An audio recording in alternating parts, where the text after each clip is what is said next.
3 minutes after 10 is the time. A very good morning to you. I think it's important today. We're going to go on a bit of a weird one, so do stay with me. I really am going to need your help.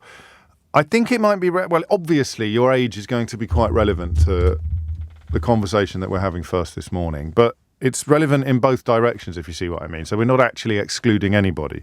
The inimitable and rather brilliant producer of this programme, Eleanor, is 28 years old. Yeah, I know. 28 years old. And obviously producing this radio programme, quite plugged into the world of politics. And she said to me, why do they keep talking about Margaret Thatcher? And in my customarily arrogant and dismissive way, I was about to gloss over it and demand that we come up with better ideas for this morning's programme. And I suddenly sort of stopped and thought, yeah, why do they keep talking about Margaret Thatcher? And and I'm 50, right? I was 7 when Margaret Thatcher became Prime Minister, and I was 18 when she left. And oddly, in the same year that she left Downing Street, I sat at politics, an A-level in politics. And I would struggle to tell anybody younger than me why Margaret Thatcher's shadow has loomed so large over this entire Conservative leadership election. Now, you might not like this, but I don't want condemnations and castigations of the so-called Iron Lady in the first part of the programme, because that's not going to help young people. And by young, do I mean anyone under 50? This is what I meant roughly by age. You couldn't answer that question, could you, Keith? No chance. And there's no criticism involved in that. Nigel Lawson has written an article under the headline, Rishi Sunak is the only candidate who understands Thatcherite economics.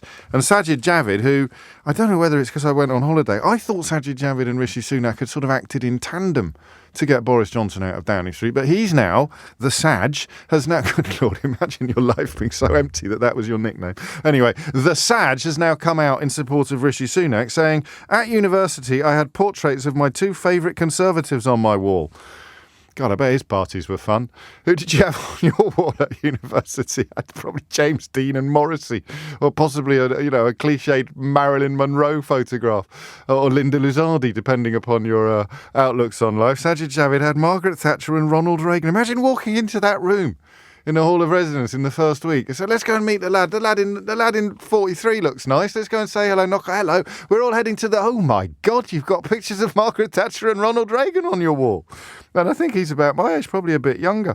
Anyway, he goes, there is a time for leaders in the Thatcherite mould, clear-headed, fiscally disciplined.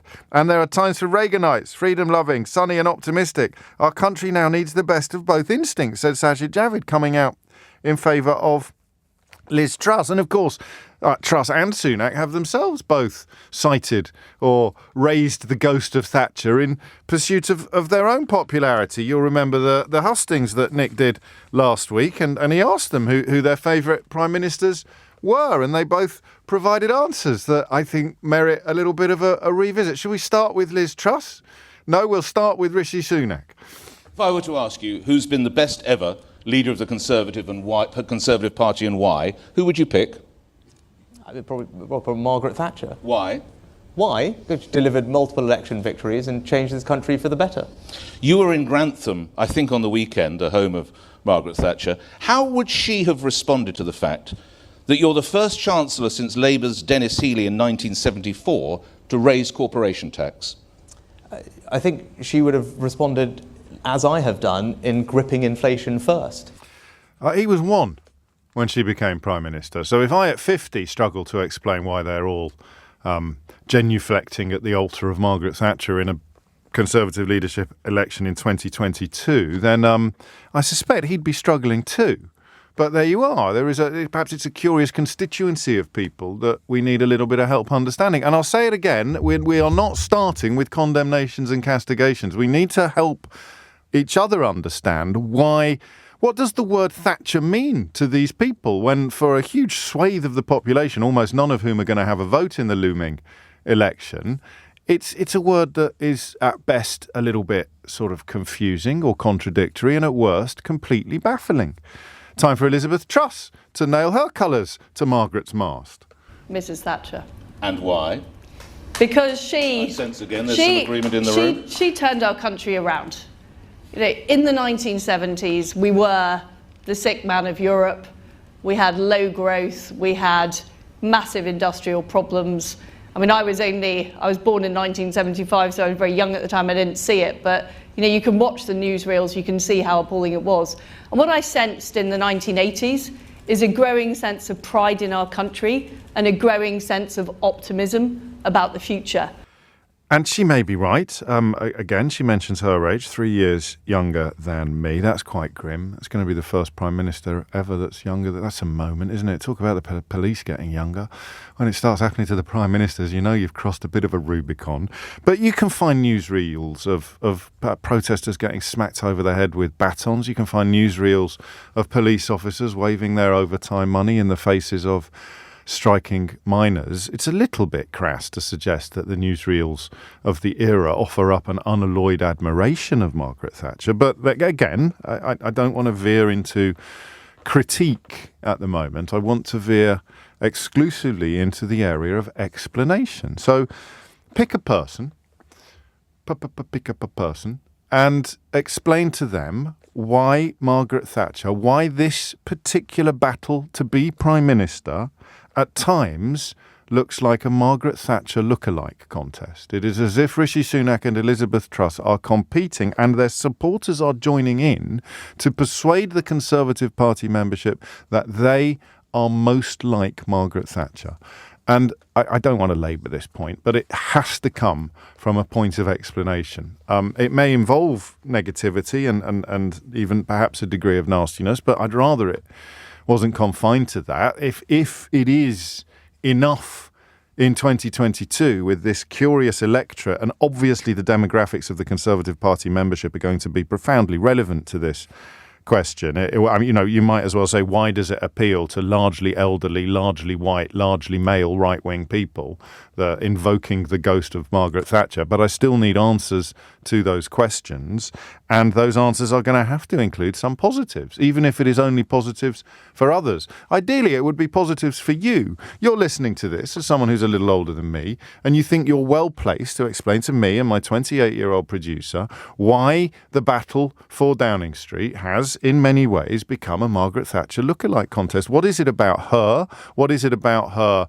politics? And what is it about her legacy that remains so powerful, apparently, for that constituency of people? Because it doesn't remain powerful for the rest of us. And that's another reason why this leadership contest is so weird. It doesn't have any relevance for the massive majority of the country, but the massive majority of the country is barely represented at all in the electorate that is charged with making this epochal and profoundly important decision. So let's just do it. The number you need is 0345 6060973. You don't have to be the late, great Hugo Young. You don't have to be Margaret Thatcher's biographer in order to answer this question, but you do need to have a slightly better handle on things than I have. And I'd stress again, not tooting my own trumpet by any stretch of the imagination, but I sat an A-level in English and American politics in the year that Margaret Thatcher ceased to be Prime Minister. I got a grade A, and I couldn't really explain to my 28-year-old producer this morning why she remained so prominent and so up front in a leadership debate in 2022 between two people who were respectively, I think for once I'll get this absolutely right, who were respectively 1 year old and 5 years old when she became Prime Minister. Put it like that, and it's a bit weird, right? I understand invoking the ghost of Winston Churchill because of the Second World War and the remarkable shadow that casts over subsequent decades. But for Margaret Thatcher to still have this sort of cachet, I think it's perfectly understandable that people may need a bit of an explanation. Should we break the habit of a lifetime and take a call before the first junction of the morning? Because you're going to have to do the work today, so I think it would be quite fitting to start as we mean to go on. Lee is in Watford. Lee, what's going on? What would you say to a youthful compadre? Absolutely. Hi, James. I'm your age, exactly, and I have to shamefully admit that I was the chairman of the Young Conservatives from 83 to 87 under Thatcher. Gosh. So I was That's worthy of a Ray Liotta, that, but I don't know if it's appropriate this early in the programme. Carry on. Exactly, right. So I am the antipathy of everything your listeners and probably you kind of think are the worst of the history. But nonsense. Yeah, but yeah, fundamentally Thatcher changed 6 or 7 massive principles for the UK that transformed the economy, transformed people's opportunities, absolutely revolutionised the country. And I was a Thatcherite to the core, right? And I was a Conservative Party donor member right up to the day that they, did Brexit and appointed Bozza, right? And then I left and I was done, right? So anyway, the Thatcherite... People forget that she essentially invented the single market, don't they? That's yeah, big time, right? But that's not part. That's not why Sunak and Truss are invoking her ghost, is it? Quite the opposite, in fact. Not at all, right? Because, she was a massive European advocate for the single market and the benefits of trade and free exports and everything else, right? What's going on is this is a legacy issue for, 50 to 70-year-olds in the Conservative Party, which believe in small government, small state, liberal democracy, rights for all that kind of stuff. Yes. What's actually going on is this is just an easy sell to the Conservative Party membership, right? Okay. It's nostalgia. It's nostalgia, right? So it's people of a certain socio-economic class and generation look back upon that period of 79 to 90 as a period in which a lot of dragons were slayed, trade union dragons, for example, and a lot of people made a lot of money. And so they're just really looking back upon their good old days, and Sunak and Truss are competing to promise to bring them back. Yeah. Look, and I say that as an RNT strike supporter now, right? You've been on a journey, haven't you? Yeah, exactly. Right. But I've come I'm centre right, right? And centre right was what Thatcher was all about, right? It was about sensible economic management. A lot of people will be surprised to hear that, because a lot of the legacy will be of violence.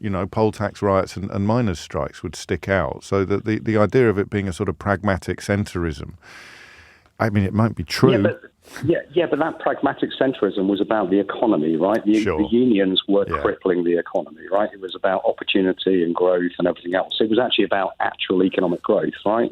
And the proof of the pudding. The proof of the pudding is in the eating. The economy did grow. It did grow, right? It was 19% over 7 years, right? Yeah. What do you want to say, right? Yeah. It worked, right? It needed the back needed to be broken. That doesn't mean workers' rights are eliminated. It means they are respected in the right manner for an economy to function properly, right? Yes. I've come centre right. Look, Cameron was a posh version of it. Unfortunately, what's going on here? This is a right-wing swing to Thatcher in 81, 82, not 88, 89. That's an astute observation. Yes. In fact, people forget, and I'm not name dropping because it's coming up on full disclosure in 6 weeks' time, but Ian McEwan, his new novel addresses climate change in an incredibly inventive and inspirational way. But he makes a point that one of the biggest speeches, one of the most powerful speeches ever given about the threat of climate change was given by Margaret Thatcher. Absolutely. She was absolutely about good governance, good family, good home life, kind of sensible economics, right? And it wasn't the UK was the sick man of Europe. It's becoming the sick man of Europe, right? But for different, albeit for very different reasons. So you see it, and I did warn you that I was coming to you before the junction, so we're short of time, but you see it as very cynical and actually quite dishonest posturing by these two. Yeah, no, it's completely dishonest. Even when Nigel Lawson joins in and says that Rishi Sunak is... Oh, come on! Look at his son, right?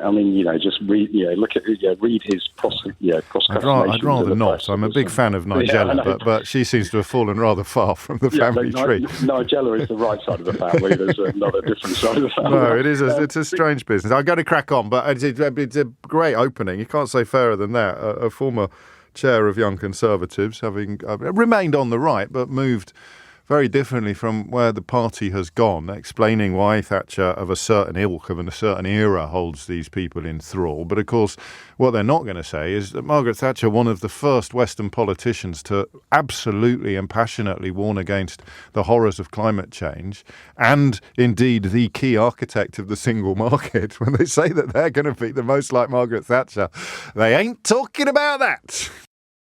There are a few of you picking up on that point, that rather splendid opening call from Lee about why Margaret Thatcher's name is popping up more than anybody else's, even more than Boris Johnson's in the battle to be the next Prime Minister. Here's a quote from 1975 that doesn't really fit the narrative of the cosplaying that Liz Truss and Rishi Sunak are undertaking. The choice is clear. We can play a role in developing Europe, or we can turn our backs.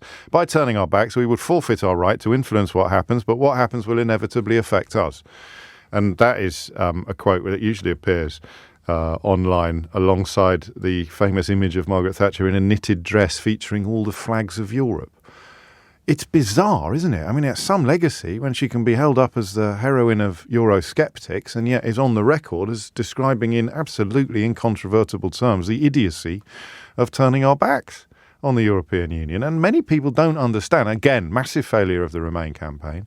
Don't know why. Cameron could have done this.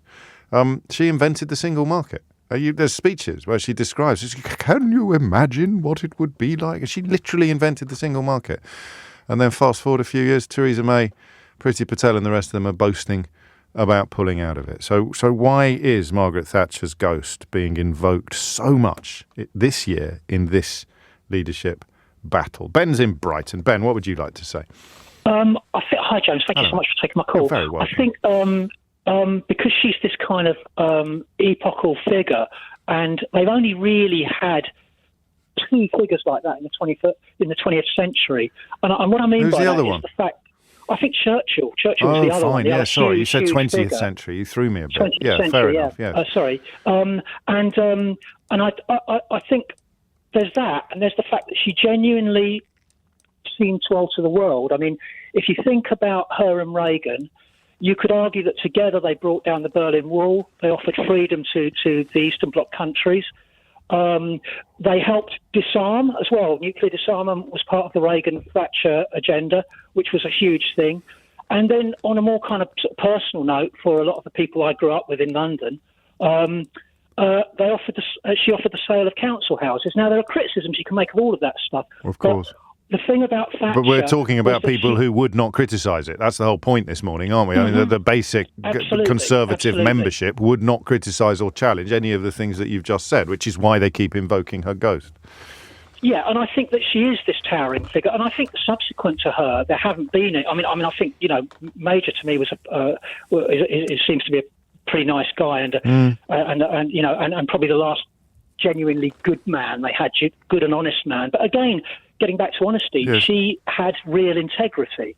I mean, and I think when you invoke all of that, you're saying, look, I am someone that can change history. I am someone that can communicate with both the working class, the middle class, and even the upper class, although she very rarely mentioned them, because obviously she got a lot of jip from them when she first got into cabinet. Yeah, but that's also relevant. She wasn't part of the patrician legacy. There's an antidote to the Etonian, just as she was an antidote to successive old Etonians running the party, barring Heath as well, of course. But so now you're going to be coming in off the back of 2 out of 3 of the last leaders being old Etonians. So there's a little bit of that. The mad bit is, and in a way, listening to you, Ben, it becomes the very essence of post-Brexit, post-Trump politics, is that they are nothing like her at all. And therefore, by claiming to be like, whether you like her or loathe her, these people are pathetic in comparison. And yet by claiming to be like her, they're hoping that some of what you would call gloss in the course of this call will rub off on them. Yes, indeed, yeah. Wow. And I find it a bit wearying and a bit sad, really. It's also, I mean, obviously it's working, so it's not insulting in the purest sense of the word, but they're holding the Conservative membership in pretty low regard, aren't they, if they think that they're going to fall for this crud, but fall for it they will. Well, they appear to be falling for it at the moment, and it appears to be that. I'm absolutely certain now that we're going to end up with Liz Truss as our next Prime Minister. You're not going to win many prizes for that, certainly not from William Hill. Thank you, Ben. I originally agreed completely with your first caller, says Aidan, Thatcher being used to talk to the Conservative membership. But then I wondered whether this holds true when you factor in the polls, which indicate that Johnson would win if he were on the ballot. Yeah, I think it does. I think Johnson is all things to all people. I think this is the point that we touched on yesterday, in that he is brilliant at being awful. He is the most brilliantly awful politician we will ever see, a little like Trump. And so they would, he can simultaneously be someone who's perceived as being Thatcherite and not Thatcherite, whereas this is a different proposition entirely with these two, and they are going all in on being Thatcherite. Another Margaret Thatcher quote for you. In fact, I should do these two quotes in juxtaposition so that we can get a nice clip out of it. But here's another one for you. Just think for a moment what a prospect that is. A single market without barriers, visible or invisible, giving you direct and unhindered access to the purchasing power of over 300 million of the world's wealthiest and most prosperous people. Bigger than Japan, bigger than the United States, on your doorstep and with the Channel Tunnel to give you direct access to it. It's not a dream, it's not a vision, it's not some bureaucrat's plan, it's for real. I think Kay Burley's up next, isn't she, to do these hustings? Just read that to them, will you, when they start Thatcher cosplaying? Just read them that quote and then read them the one about the madness of turning your back on Europe.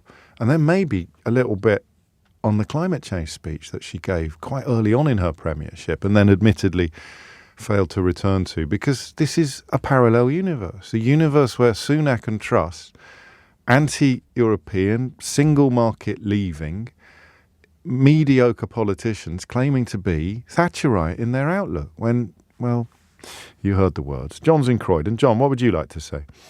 Good morning, James. Yeah, she was a revolutionary. How old are you? How old are you? I should have asked the other two callers that. I'm 50-something. 50 what? I think 50. It's important. Well, nearer 60 than 50. Why are you being so coy? Well, you shouldn't ask my age on air. Why, you're not a lady? What does it matter? Carry on. Oh, well, no, I think it's really important. I said at the outset, age is going to be absolutely crucial to this conversation. Well, but you don't have to tell me if you don't want to. That's fine. And if you didn't live through those times, then you still won't. You won't feel the affection that a significant amount of people have for that woman. A significant amount of Conservative members or Conservative supporters. No, James, and working class people as well. Well, they're allowed to support the Conservatives and vote for them as well, John. Of course. Yeah. Do you remember, James, when British Airways wanted to change their pattern on the back of their aeroplane? You're on the fin on the aeroplane. No. And she came along with her handkerchief and she said, no, we're not going to have that. Right. We want the Union flag back on it.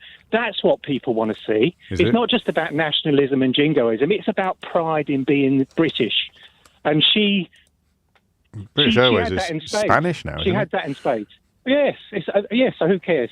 I don't know. You do. I'm a bit confused by what you're saying. Well, I won't. I'm not. She put the pride back into Britain, James, okay. And during that time, she had a lot of enemies. Obviously, being a woman, she had to fight harder than most to get to where she was. So Liz Truss, I think, has probably got a bit of an advantage because there are hints of Thatcher in Liz Truss. It's very weak. Where? What are the? She doesn't wear £400 shoes for a start, like Rishi Sunak. She gets her earrings from a high street.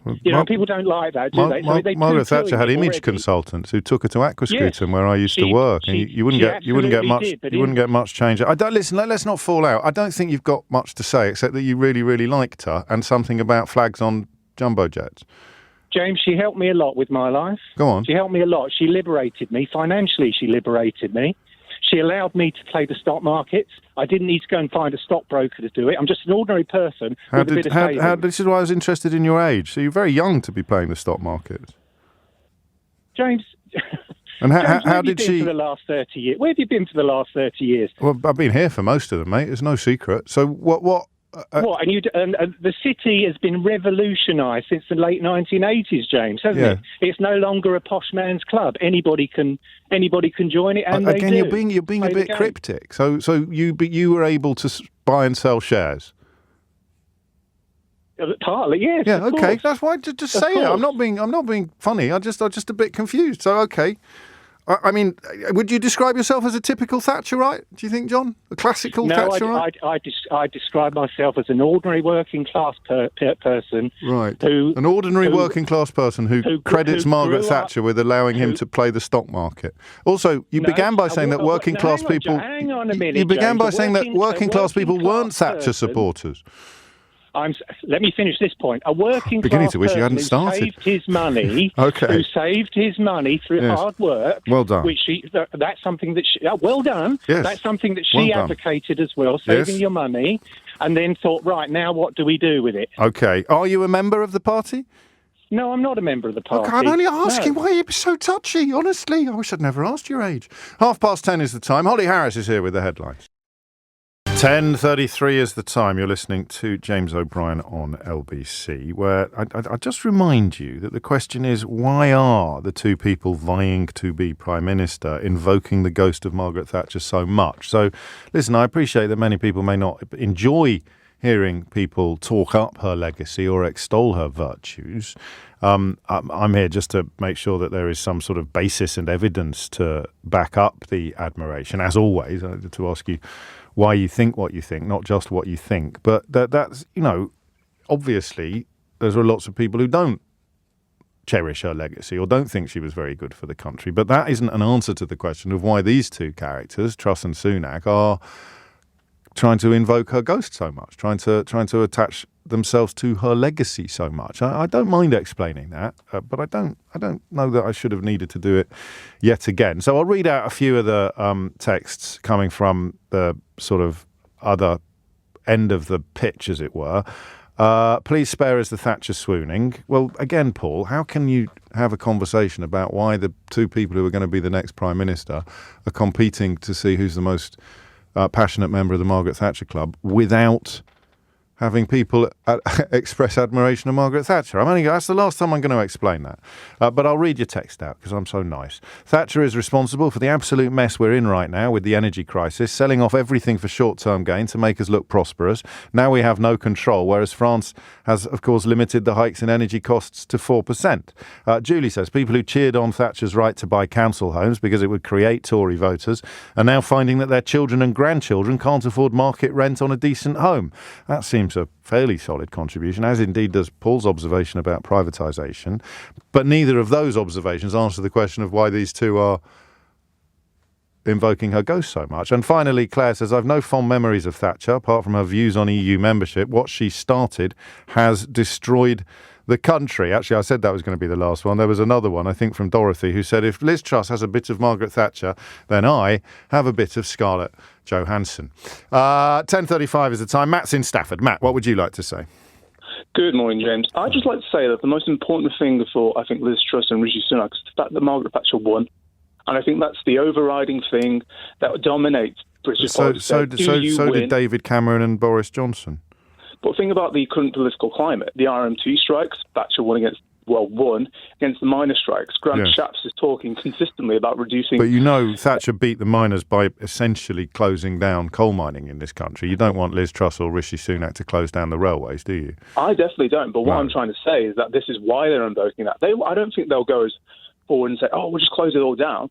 But I definitely think they'll reduce workers' rights in this country. And I'm not saying that, that might be a good thing for some people. However, I think that's Who would what it be a Margaret good Thatcher thing definitely for? did.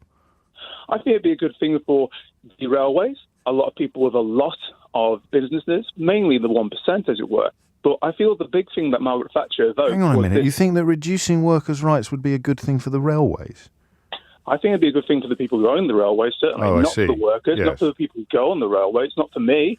And the fact is, my granddad was miner who lost his job. That's not why they're doing it, is it? I mean, I feel like they're invoking that. I feel they're invoking that spirit of winning against any opposition.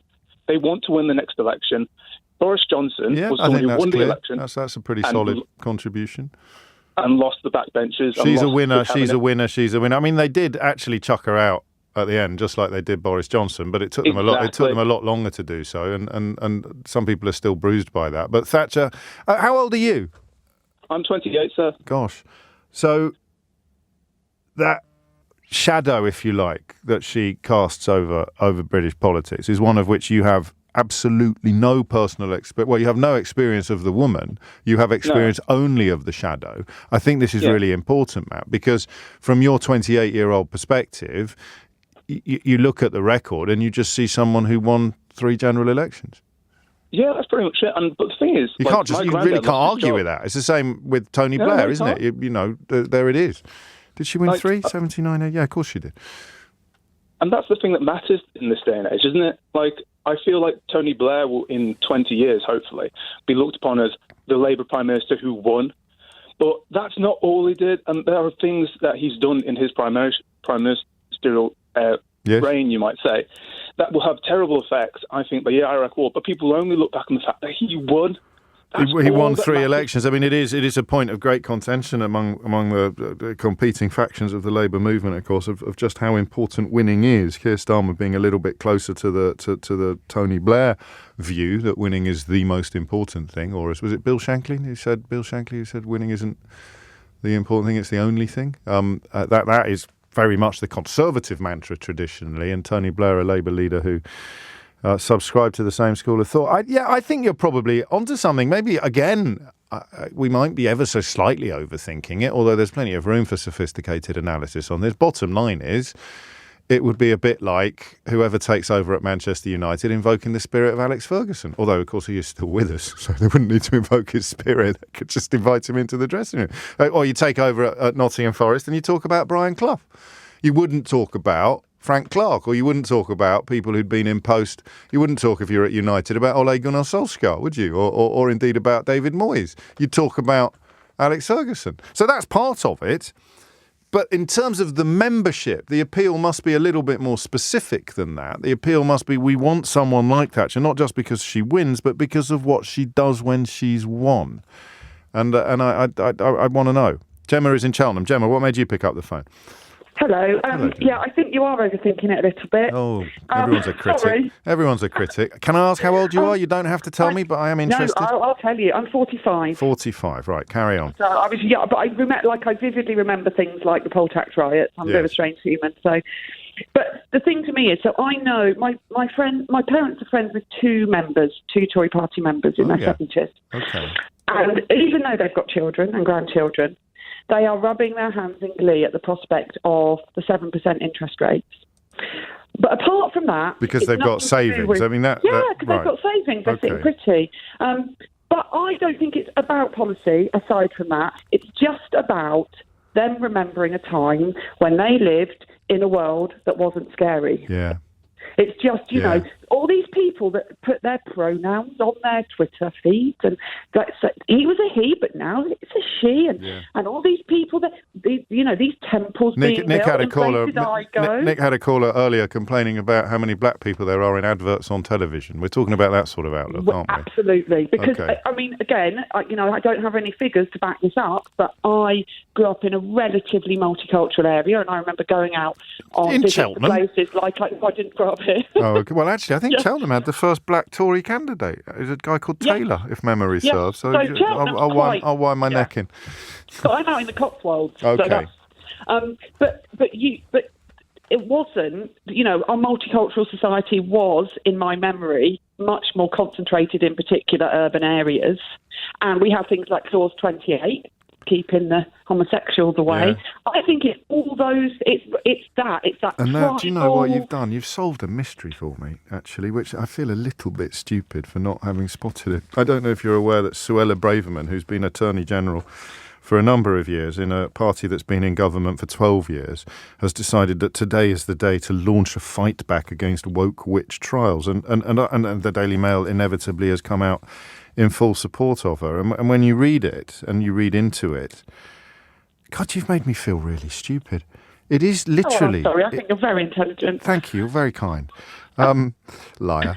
But it is literally just telling people, and this is why the demographics of the Conservative membership are so crucial, it's literally saying we can turn the clock back. Yes, because everything that's happened since the 80s, and particularly if you think about their age, I know my mum's friends, they were in their heyday in the 80s, and they're in the South, and the miners' strikes and all those things didn't touch them. Yeah. And so, they're insulated, or they were insulated from everything. And they don't have any personal experience of all the stuff they're frightened of, but they read about it in their newspapers and spend their lives being terrorised. And they do see, our Cotswolds village now, on a day, if I walk down the village now, has got every single culture sat picnicking. And actually, 30 years ago, I don't know if that would have been the case. No, so well, it wouldn't. And oddly, that... it's the so-called diversity program or political correctness or the woke mob that have helped create a country in which Priti Patel and Suella Braverman and Rishi Sunak and Sajid Javid can rise to the top of the Conservative Party and potentially to the country. What would have happened to those no blacks, no dogs, no Irish signs if it wasn't for the woke mob? It's so bizarre how this unfolds, isn't it? But there it is. Yeah, I guess. And all I can say is not in my name. It's easy to think, oh gosh, this is everybody, but it's not. It is a tiny minority of people. That's all they need. So it's well off. It's well off. White pension. Well, no, I mean they're not all like that, but I mean, and it might be mild race. But why would someone like Suella Braverman be launching attacks upon anti-racism initiatives in the workplace?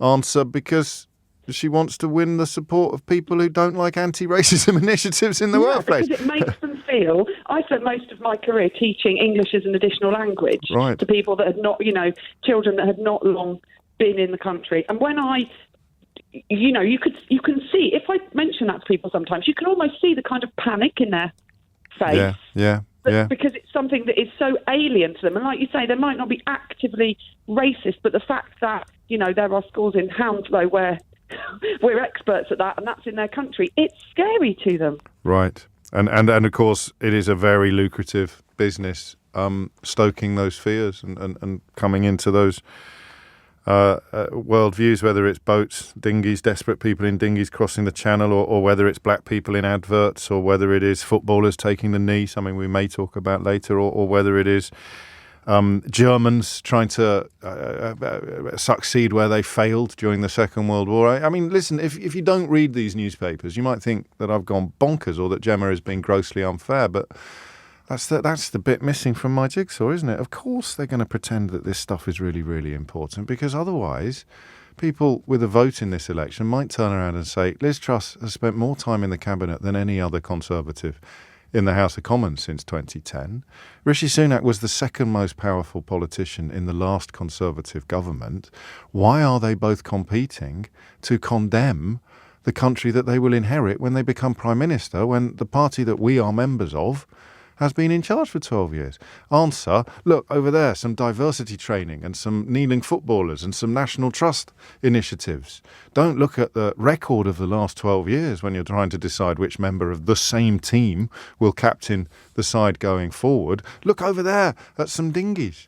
And that, I guess, is why they cite Thatcher, because rightly or wrongly, she represents that period before all the pesky political correctness came along. That's just one strand of this conversation, of course, but I think it might be my favourite so far. 10:47 is the time.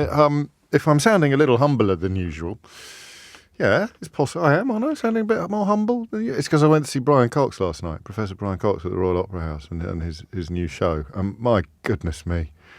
I'm hoping that I managed to learn some stuff via osmosis, because I certainly didn't keep up with absolutely everything that he was talking about. Man, that guy's so clever. And I'm delighted to tell you he's my guest on this week's Full Disclosure, which will drop, as the Utes say, on Friday. It's a cracking thing as well. And we explore some themes that come up in the new show, which is in London this week and then hits the road nationwide in September, end of August, September. Because a lot of prominent people are asked why they don't go into politics. You'd be pretty confident, wouldn't you, if we had a government that contained people like Martin Lewis and Brian Cox? It'd be pretty good, right? And me. But the question is one that he feels better than most when he says, I think you have to keep the possibility open. And there's a physicist called Richard Feynman who worked with Philip Oppenheim on the atomic bomb. And he turned his attention to politics, academically speaking. He didn't become a politician, talking about what politics could learn from science in general and physics in particular. I suppose what I'm saying is, if you like listening to clever people, then download Full Disclosure podcast, featuring at least one clever person. At least. 10:49 is the time. Mick's in Chesterfield. Mick. Morning, James. What is it about Thatcher that sees her writ so large in a leadership election being fought by two people who were still in, I can't say short trousers, can I? Because but you take my point. Who were still at kindergarten when she became Prime Minister, and in Rishi Sunak's case, still at nursery. Well, in many ways, they're calling on somebody that's got characteristics that they don't possess. So it's very much a case of both of the candidates for the Conservative leadership and therefore Prime Ministership of this country that are trying to appeal. Let's focus on the fact that they're trying to appeal to less than 200,000 people that are members of the Conservative Party to put them into a position of power.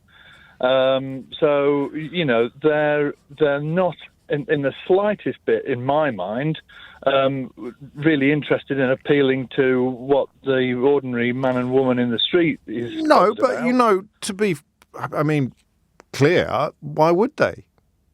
Exactly. Exactly the point. Yeah, because this is, they may pivot and change. You have to hope that they will, because the interests of 60 million people are unlikely to be very well reflected in the interests of this tiny number that you described. No one's entirely clear what it is, but I think everyone agrees it's under 200,000.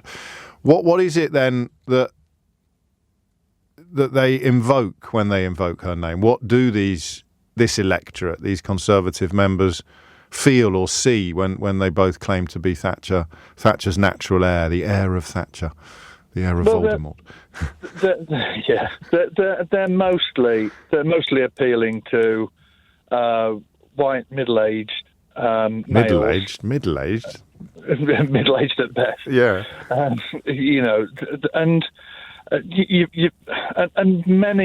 many young Conservative members are still very romantically linked to that sort of ideal of, wasn't Thatcher a wonderful person? Despite the fact that, as you've rightly pointed out before, if you're under the age of 40, you probably never had any direct. 50. Probably never had any 50 even. If you're 50, you left school the year she left Downing Street. So, she'd have taken away your school milk and stuff like that, and you'll be aware of things like the poll tax and bubbling away in the background. Exactly. But she wouldn't have had an impact upon your own economic situation. She may have had an impact on your mum and dad's. But it's a weird one, isn't it? I think a combination of all the calls today, just simply being a winner, three victories on the card is one reason that you'd wear her badge when competing to be the leader of the party. And when you look, as you've reminded us again, at the demographics, the detail of who's actually got a vote, the turning the clock back card is probably the biggest, isn't it? Well, it is, because it harks back to a period of time when most people that were casting votes had experienced very good times. The people that were casting votes in the late 1970s. It's crucial, the chronology, post-war settlement. So these are people who could almost remember rationing. They almost would have or their parents could. So they grew up with either the memory of privations or the next generation memory of privations. And suddenly in the 80s, there was an awful lot of money sloshing about. It didn't reach all corners of the country. But you remember the Harry Enfield character that was conceived as satire, taking the mickey out of these lads on building sites who were suddenly as rich as Croesus. And of course, and it made Harry Enfield very uncomfortable because he ended up becoming a sort of folk hero for greed and acquisitiveness. And that, sadly, that aspiration for greed still drives most of today's politics, which takes us back to Gemma's parents' friends who can't wait for massive interest rates to kick in because they've got so much saved that they'll be laughing even as they absorb the cost of rocketing inflation. Thank you, Mick. Hannah is in Hull. Hannah, what would you like to say? Hi, James. Hello. I think it's there's the big part about Thatcher as a person, and I couldn't comment on that because I was too young to understand all of that. But I think it's more about who Sunak and Truss are as people, and they've kind of understood, you've touched on this earlier in the programme, they've understood their weaknesses, possibly, in their character flaws, and they're coming off the back of, whether you like him or not, and I can't stand the man, a very popular Prime Minister in Boris Johnson, and they've got to emulate some sort of popularity for themselves to follow in like quite large boots, I guess. So there's a vacuum. There are two vacuums here. I mean, Truss is astonishing in the Groucho Marx sense of the word. When he says, "I got opinions, and if you don't like my opinions, I got other ones." So she is astonished. She's like a weather vane, isn't she? Sunak less so, although he seems happy to abandon a couple of relatively recent convictions in pursuit of power. But if you're not quite sure what they stand for, just shouting Margaret Thatcher at the top of their voices is quite a useful and effective substitute for this particular electorate. Yeah, and I think, I bet Truss was absolutely gutted when Sunak said Margaret Thatcher as well, because that's her. So what else he could have said? I suppose he could have really rolled the dice and gone for Winston Churchill, couldn't he?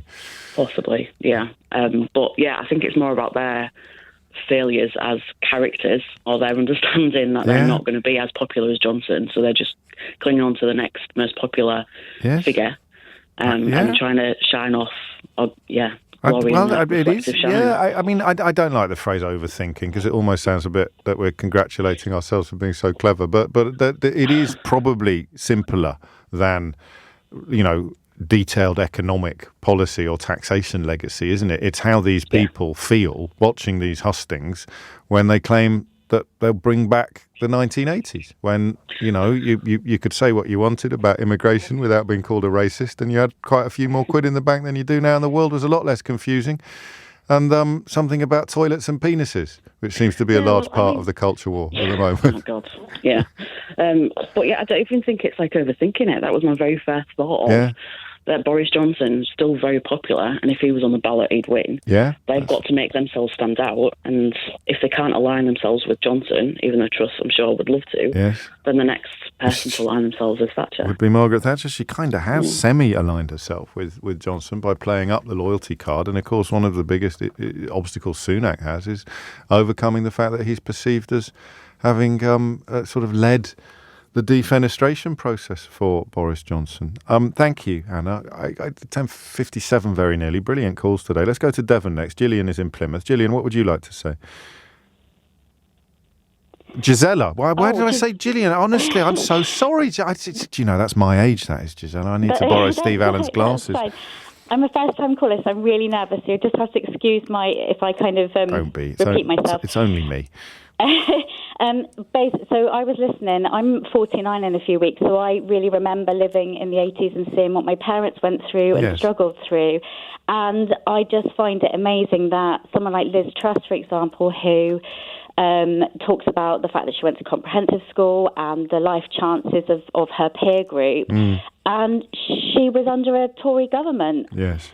And living under Margaret Thatcher. So I find it really well, we're not here. That she's talking about it as if it's an amazing time. She's crackers. I mean, she wasn't talking about it as an amazing time. Actually, to correct you, she was talking about how awful it was without realising. And then all the people that were at school with her and all her teachers have turned around and said, "You're talking absolute twaddle. It was nothing like that at all." And Roundhay is to Leeds what Chelsea is to London. So the idea that she was trying to portray herself as living in some sort of ghetto or deprived corner of the city is palpably absurd. But even more stupidly, talking about how bad it was, and I became a Conservative because I wanted to make things better, her period of schooling was contained entirely within the period of Margaret Thatcher's premiership.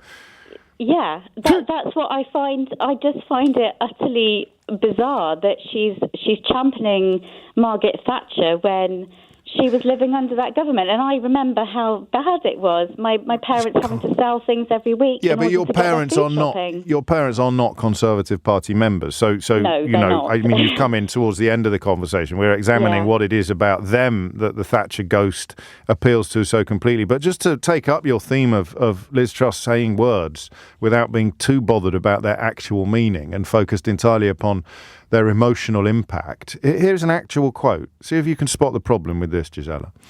This is from Liz Truss. "There are too many people in this country who are ashamed of our history, who talk our country down, who say the best days are behind us. They are completely wrong." Okay. I don't know who she's trying to. Well, she's trying. No, nor do I. There. Because you're not allowed. So the best days are not behind us.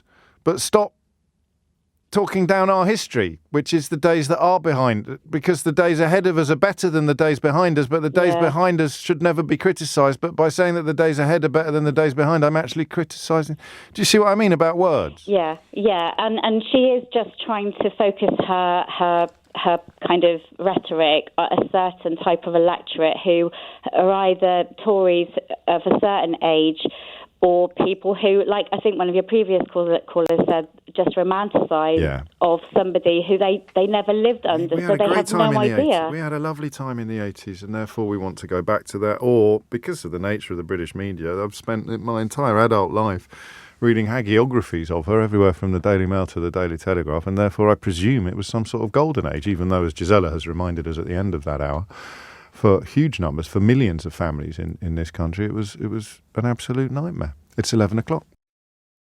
Hello, 4 minutes after 11 is the time. You're listening to James O'Brien on LBC. It's Thursday, which means from 12 o'clock today we will have the blessed relief, the light relief of Mystery Hour. Before that, there were a few contenders for the second hour of the programme today. There's a story we may come back to, which involves a London council opening an investigation after children living in social housing next to a luxury riverside development were warned against playing in shared spaces. There's a paragraph in it which I found astonishing. Berkeley, which is the property developers, applied to Southwark Council in 2015 to revoke access to social housing tenants to the gardens. This was agreed to by Southwark, but under the proviso there would still be space to play elsewhere. I think we'll definitely come back to that tomorrow. Do you remember Poor Doors? Sometimes we stumble across stories on the programme together and can't quite believe what we're hearing. I usually at this point cite the Test and Trace example, because we literally discovered it live on the radio when people started ringing in. One person, it was like a trickle turning into a flood, wasn't it? One person rang in and said, "Oh no, I'm on the payroll of Test and Trace and I haven't done anything for a fortnight." And then my switchboard exploded, understandably, when you consider they had nothing else to do. And 2 or 3 days later, you could almost watch the graph grow. It was national news. It all started here. It was incredible. Poor Doors was a similar experience for me, although I don't think we discovered them. But the idea that there were properties being developed in our big cities with 2 separate entrances, because there's a requirement to provide social housing now on most big housing developments. It's probably the sort of thing that Rishi Sunak and Liz Truss are competing to get rid of. And the people in the social housing or the affordable housing would have a different door, a much less salubrious door. It wouldn't, on the example that we stumbled across first, you wouldn't go past the concierge in the atrium. You just had a sort of really glorified fire escape around the back of the block. And this seems to be the playground equivalent of that. But seeing as we have talked about it a lot over the years, I thought it would be right and indeed interesting to look at the decision by Premier League football clubs. Premier League captains have meetings together. It's more than just an armband and, bellowing at your teammates on match day. Being a captain of a football club, Kidderminster Harriers have just appointed a new captain. It's a big deal, and good luck, Shane. The role extends way beyond the 90 minutes that you're on the park. And one of the things they do that I didn't know much about until quite recently was they get together and have meetings and discuss various issues. One of them, understandably, being the practice of kneeling, the equal rights protest before every match that has been done for the last 2 years. It was one of the offshoots of the Black Lives Matter movement that grew up after the murder of George Floyd, or more pertinently, the filming of the murder of George Floyd. Because if that hadn't been filmed, nobody would ever have known the casualness with which American police officers treated black lives. It was the filming of it that was crucial. A lot of journalists missed that point. It wasn't the murder of George Floyd that prompted the Black Lives Matter movement. It was the footage of the murder of George Floyd that prompted that chapter in the Black Lives Matter movement. Now, I don't need to go on diversity training to know what white privilege is, but I am conscious. And the reason I don't need to is because I've got you. I mean, I've had diversity training every day that I've been doing this job, practically, depending on what the subject is, starting with an absolute U-turn on Stop and Search, when I used to subscribe to that very lazy right-wing, not even right-wing, that very lazy view that you've got nothing to hide, you've got nothing to fear. But of course, if you're being asked to prove that you've got nothing to hide several times a month solely because of your skin colour and postcode, then that is just rank and rancid. And everybody knows that deep down. It's just some of us are prepared to put in the hours of thinking to work it out, and some of us, understandably, perhaps are not. But as a white bloke, I don't even know that my view on this matters, does it? I mean, it's been a brilliant initiative, albeit one that people like Priti Patel tried to pollute by dismissing it as gesture politics or virtue signalling. And then, of course, some racist England fans booed it for largely racist reasons. Booing your own players before they play a football match while calling yourself a fan struck me at the time as stupid, and strikes me now as actually quite sinister. It's almost beyond stupid. When does stupid become evil or profoundly dangerous? Booing. What are you going to do at the big match next week? I'm going to boo my own players. Why is that then? Because they're protesting against racism. Right. That's very much, I imagine, the sort of person that Suella Braverman has in mind today when she's talking about launching her attack upon equality training and diversity. The football players who booed, the England football fans who booed England football players during their last big international tournament are the voters to whom Suella Braverman and the rest of these anti-woke idiots are appealing. You may as well say it as it is. I don't think there's much room for dispute on that one. But, well, let me read you what the Times says. The Times says that the impact of a gesture is diluted by repetition. The conclusion that the captains have arrived at is that they will continue to take the knee at showpiece occasions. So, most obviously you'll be looking at the FA Cup final, playoff finals, big matches, showpiece occasions, they will take the knee. But the practice of taking the knee before every match will now end. And I think I agree with that, but I mean, at the very least, it's 52%, 48%. To employ the infernal ratio that I like to think gets a look in on every single show. And then, on the other hand, I don't know that this is my battle to join. I don't know that this is my... I mean, I am not a victim of racism. Therefore, my views on what is done to combat racism are perhaps, at the very most, irrelevant and at the very least, not as important as yours. That's why I find this anti-woke business so bizarre, this sort of competition to woo people who are cross about anti-racist initiatives, whether it's equality training or diversity training or the taking of a knee. Two negatives make a positive, right? Anti-anti equals pro. So if you're anti-racism, then, simplistically speaking, you're quite pro-racism. But that line in the Times today is the one that struck me. The impact of a gesture is diluted by repetition. It mentions the Crystal Palace player Wilfried Zaha, who came out quite early against the protests, against that practice, on those grounds that a gesture is diluted by repetition. The blight of racism in football can be addressed in more effective ways, is the conclusion of the article. And there it goes. There it is. So I want you to remind me in the course of this conversation that, right, there's two conversations to have here, isn't there? There's number one, front and centre, nice and obvious. What do you think? Premier League football teams are no longer going to take the knee before every game. Is that the right decision or the wrong one? 0345 60 60 973. And then I've got this personal little, it's not a problem, but it's an inquiry issue, which is whether or not the opinions of white people matter on anti-racist protests. I mean, they have to matter up to a point because these things are never going to happen without the agreement and cooperation of white people. I don't think many football clubs are owned by black people the last time I checked, or indeed managed.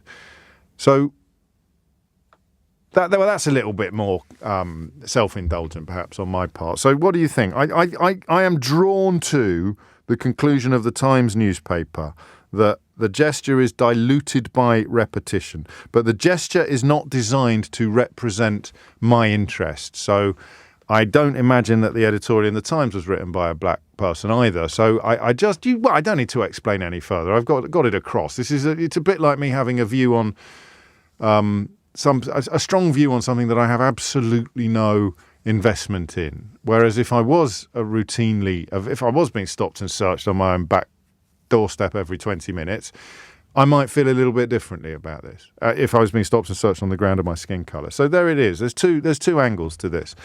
The fear that all the racists who objected to it all along are going to feel appeased and vindicated. That's part of the problem here. That would be, for me, something on the other side of the seesaw, a reason to keep it, but not a big enough reason. 0345 6060 973.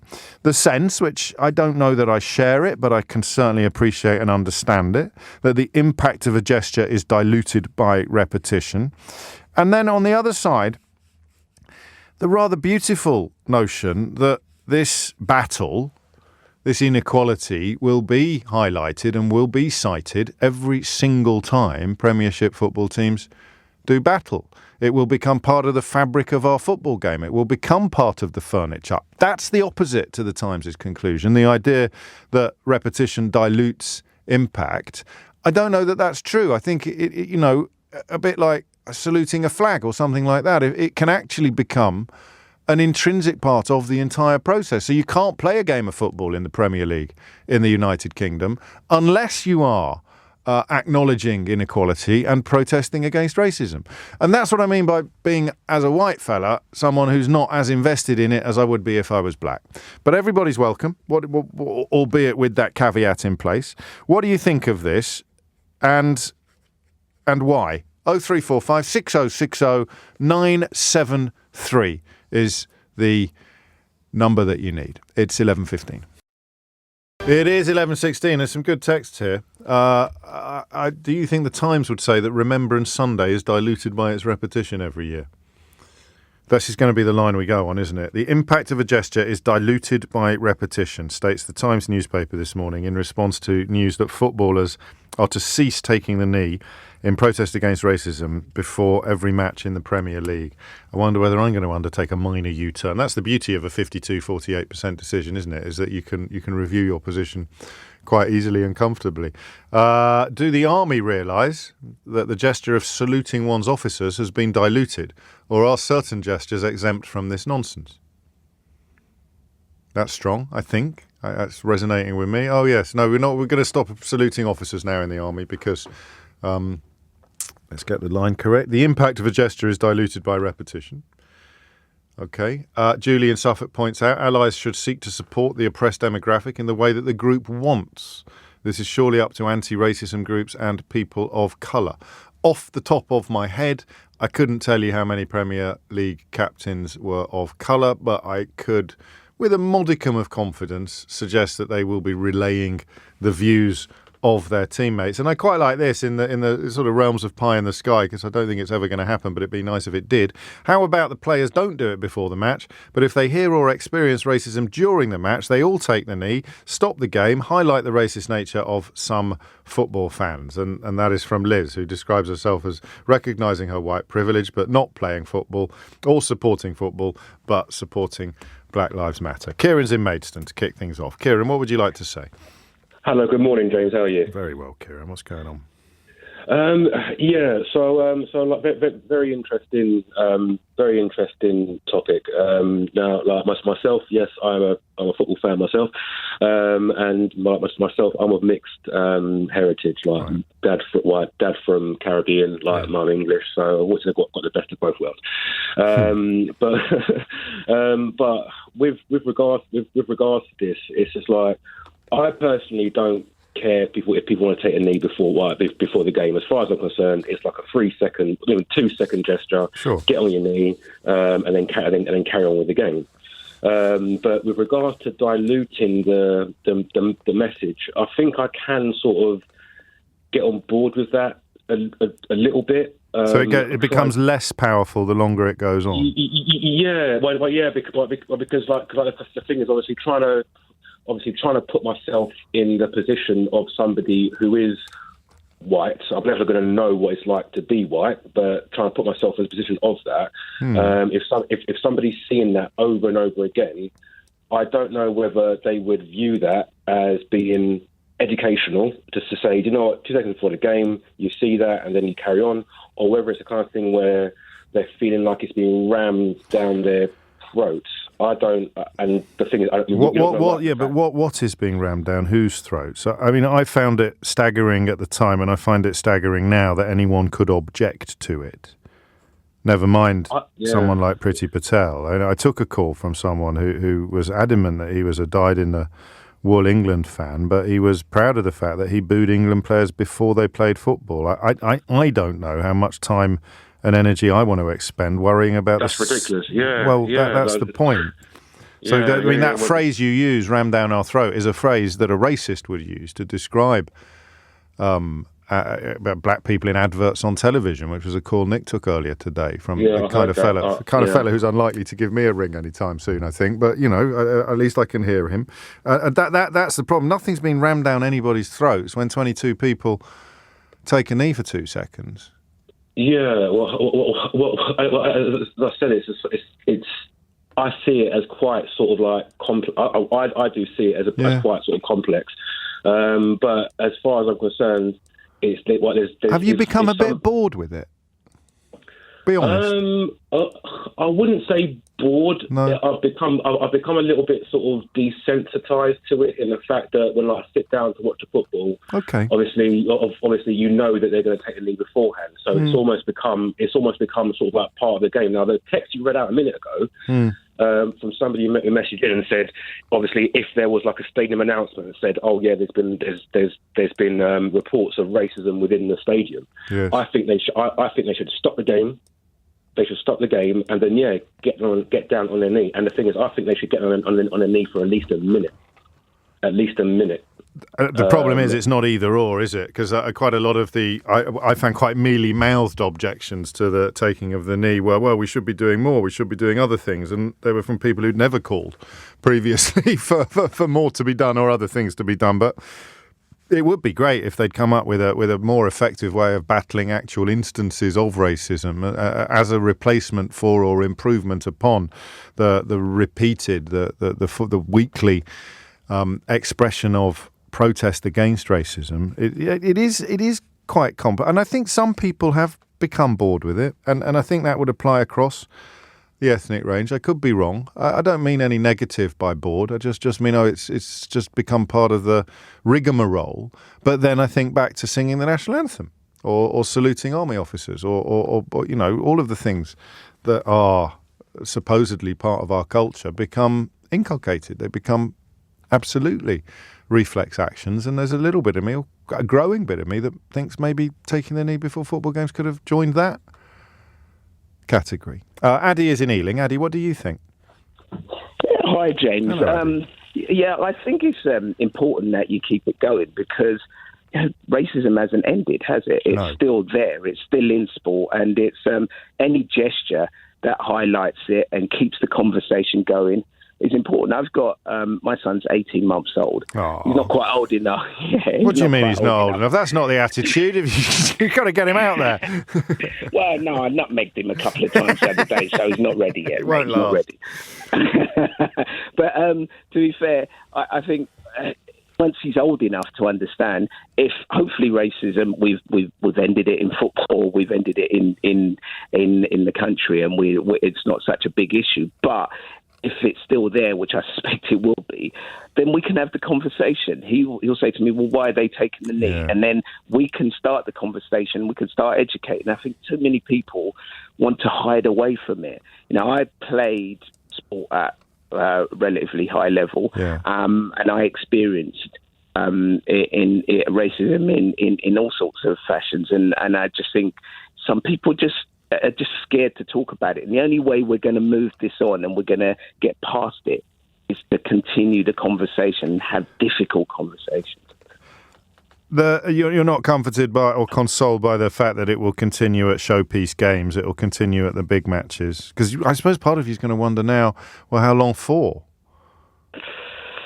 I I kind of feel like it's a compromise. I understand, and I reckon a lot of the Premiership players feel uncomfortable with maybe the kickback that they're getting from a certain sector of society. I really hope not. Well, but they're only human. Yeah, of course they are. I mean, look, when you have people constantly booing, when you have people constantly saying that the gesture is weakened by it, by seeing it by repetition, you've got so many different angles hitting you, and it makes them start questioning themselves and start thinking, well, we just want to play football, we don't want to have this over our heads as well. But I think sometimes in sport, you've got to realise that you're in a position where you can make changes in society, and you can make a difference. And they've got an incredible platform to do something that's really special, that can make life easier for my kids and other people's kids in the future. Yeah, it's pretty hard to argue with that. I guess in a sense we need to know what the alternative will be, and just doing the same thing less often feels like a pale reflection, doesn't it? It can't be. Well, also, James, I suppose it can't be just on its own. You can't just say, right, taking the knee is going to solve everything. Unless you're kneeing every racist in the groin, then maybe that might help. But I mean, I think taking the knee coupled with proper action, training, conversations, that's what it's all about. I see it as a starting point, as a platform to launch into other things. Yeah. And then you'd have to leave it in place. I've got a lot of amateur detectives listening, Addy, who've worked out who you are. Do you know what I did to double check? I just went to your Wikipedia page to see when your boy was born. So I know that is Addy Adefatab. It's good to have you. Cheers. No, nice one. Thanks for listening, and thanks for the contribution. And as a professional black sportsman, you'll have had much more experience of these issues than I ever will. You'll know Addy probably more now, or as much now, for all his television work, presenting a huge range of travel documentaries and sports programmes. But he was, of course, a international wheelchair basketball player as well. Paul is in Surbiton. Paul, what do you think? Well, I've sort of changed my mind a little bit listening to some of your previous callers. Yeah. I don't think it should be continued, because I'm not sure how genuine it is. I'm not sure how heartfelt it is. I'm sure some of the players who do it do genuinely mean it, but I think a lot of them are doing it because they're told to, or their mates are doing it. I think by the law of averages, there's going to be a lot of players, or a significant number of players, who are doing it because they have to, and if it was left up to them, they wouldn't. I wonder if any will carry on doing it, even though they no longer have to. Well, you imagine in the 30s and the 40s, when the German national team all used to have to give the Nazi salute before games, how many of them were actually Nazis? I bet maybe none of them were. But they were doing it because they were told to, and everyone else was doing it too. I don't know that's a really helpful analogy, because it's almost like allying yourselves with the forces of good. You're now comparing it to allying yourself with the forces of evil. Well, I think if you think that all of the evil people lived in one country and all the good people lived in another country, that's a little bit silly, isn't it? No, but all of the Nazis lived in one country, mate. No, they didn't. It was a German. It was a German political. Well, let's not get bogged down in a slightly odd. But I mean, if you're going to think of an example of people doing something more through habit and requirement than through commitment and principle, I probably wouldn't reach for the Nazi salute. If you think that, I think why not go for the sign of the cross? A lot of people who do the sign of the cross are not necessarily devout Christians, but you're not comparing them to Adolf Hitler fans, you see. So I think we'll scratch that and replace it with the sign of the cross. You see, a lot of people do the sign of the cross. It doesn't mean that they actually believe in transubstantiation or other elements of Christian doctrine. They're just doing the sign of the cross because they're supposed to, and that dilutes it maybe. But a lot of those people who made the sign of the cross might have been in the Spanish Inquisition. I tried to give you a way out. I absolutely did my best to steer the conversation back onto slightly less choppy waters, but off you go with the Spanish Inquisition. Kevin's in Finchley. Kevin, what would you like to say? Wow, I'm not sure how I can follow that. But, I'll tell you what, Kevin, I wasn't expecting the Spanish Inquisition. Wow. Go on. It's funny because I had a bit of an argument on Facebook with someone who likened the taking the knee to anti-white racism, and it was just I just couldn't. I gave up. I said, "Well, Martin Luther King was obviously a racist." That's quite a reach, isn't it? And it's a popular view, or at least one comes across it. The idea that anything that is designed to combat racism is anti-white. I get quite a lot of that. I get quite a lot of that. And I think that's where we're at the moment. And look, the thing is, I work on my global council's inclusion diversity board. So I'm on the board for a huge American company, and I'm a black gentleman in the UK. And we can agree that you're black. I think whether or not you're a gentleman or not, Kevin, is not for you to decide. Okay, well, I think my wife may agree with you. Good, that's the main thing.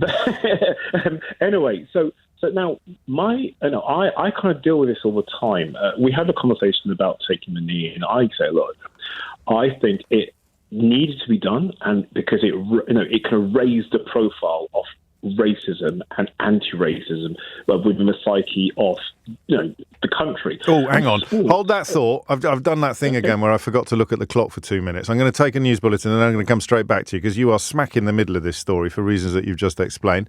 Holly Harris is here now with your headlines.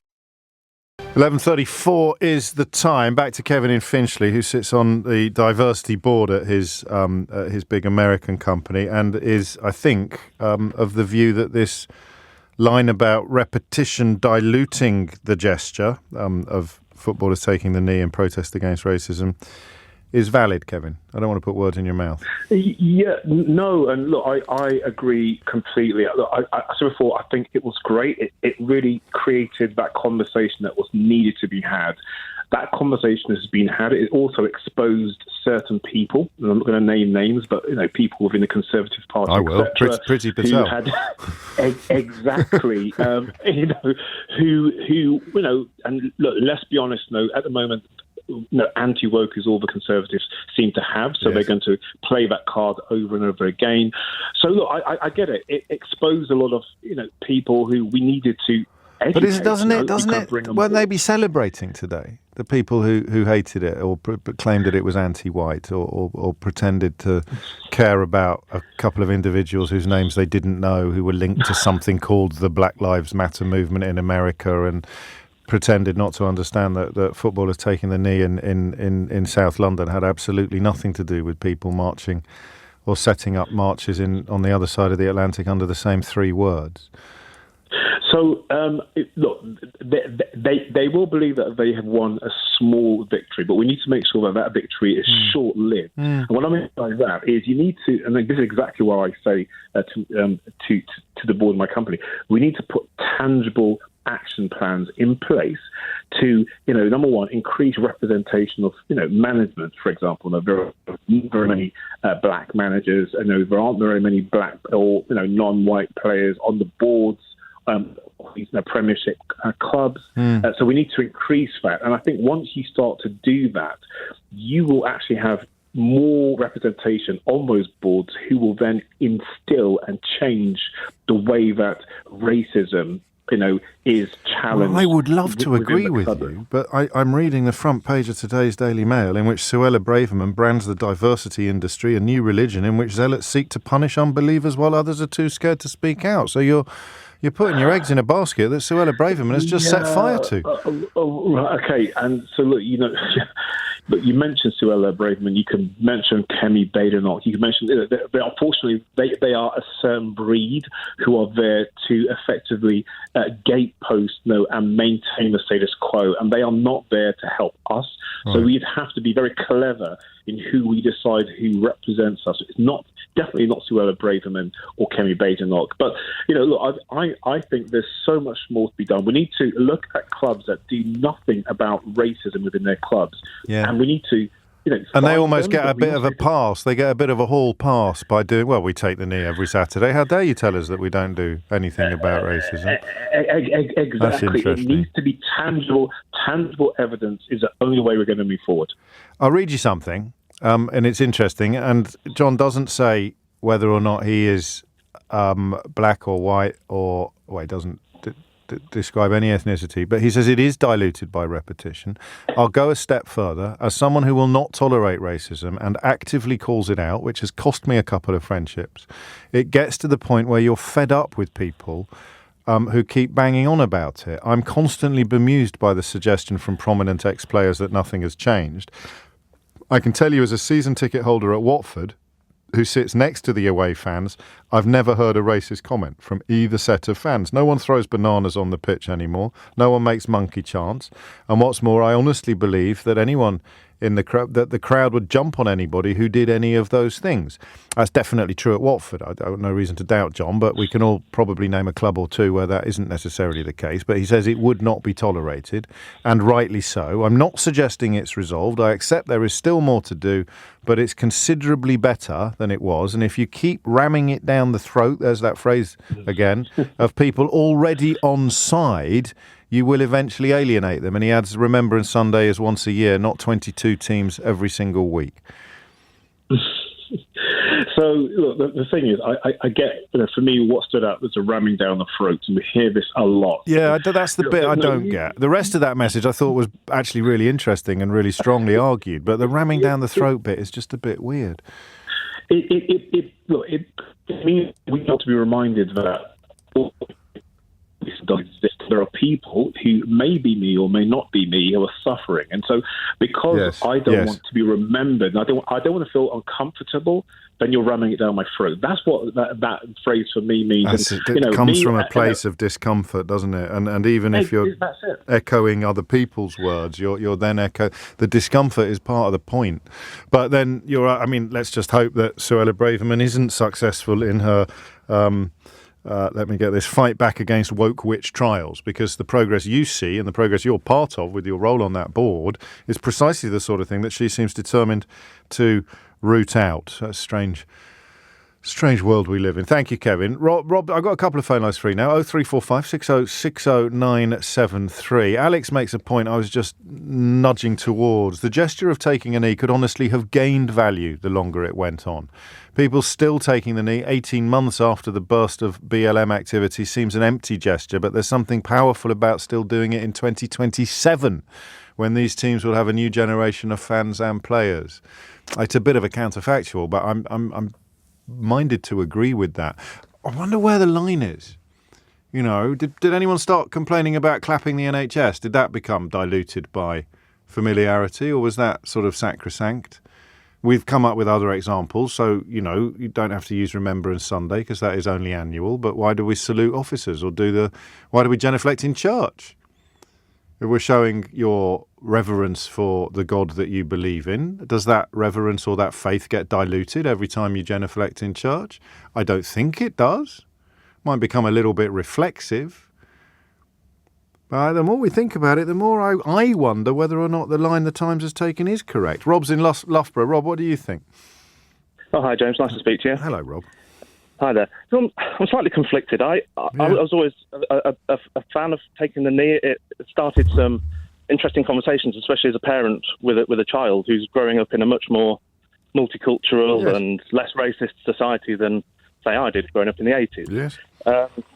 And so from that point of view, I thought it was great. I had to explain why they were doing it. And not too hard to do, is it, really, for anyone sort of complaining about having it shoved down their throats? It's quite easy to explain why it's happening and what it achieves.